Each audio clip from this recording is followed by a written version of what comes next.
رسول اللہ صلی اللہ علیہ وسلم نے حضرت عباس رضی اللہ تعالیٰ عنہ سے فرمایا، چچا جان، کیا میں آپ کو ایک تحفہ نہ دوں؟ آپ کو فائدہ نہ پہنچاؤ، آپ سے صلہ رحمی نہ کروں؟ انہوں نے کہا، اللہ کے رسول ضرور ایسا کیجئے۔ رسول اللہ صلی اللہ علیہ وسلم نے فرمایا، آپ 4 رکعتیں پڑھیں، ہر رکعت میں سورہ فاتحہ اور کوئی دوسری سورت پڑھیں۔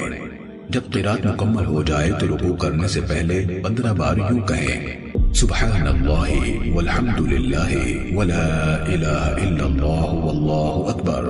اللہ پاک ہے اور تعریف اللہ ہی کے لیے ہے، اور اللہ کے سوا کوئی معبود نہیں، اور اللہ سب سے بڑا ہے۔ پھر رکوع کریں تو رکوع کی حالت میں رکوع کی تسبیحات پڑھنے کے بعد یہ تسبیح 10 بار پڑھیں۔ پھر رکوع سے سر اٹھائیں تو قومے کے اذکار کے بعد 10 بار یہ کہیں۔ پھر سجدہ کریں تو سجدے کی تسبیحات کے بعد 10 بار یہی پڑھیں۔ پھر سر اٹھائیں تو جلسے کی دعا پڑھ کر 10 بار یہ پڑھیں۔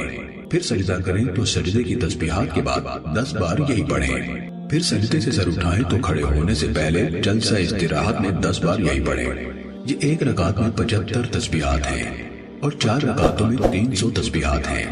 اگر آپ کے گناہ صحرا عالج کی ریت کے ذروں کے برابر بھی ہوں گے تو اس نماز کی وجہ سے اللہ تعالیٰ وہ سب بخش دے گا۔ حضرت عباس رضی اللہ تعالیٰ عنہ نے عرض کیا، اے اللہ کے رسول، جو روزانہ یہ نماز نہ پڑھ سکے تو کیا کرے؟ آپ نے فرمایا، ہفتے میں 1 بار پڑھ لیں، اگر آپ سے یہ بھی نہ ہو سکے تو مہینے میں 1 بار پڑھ لیں۔ حتیٰ کہ نبی صلی اللہ علیہ وسلم نے فرمایا، ورنہ سال میں 1 بار تو پڑھ لیں۔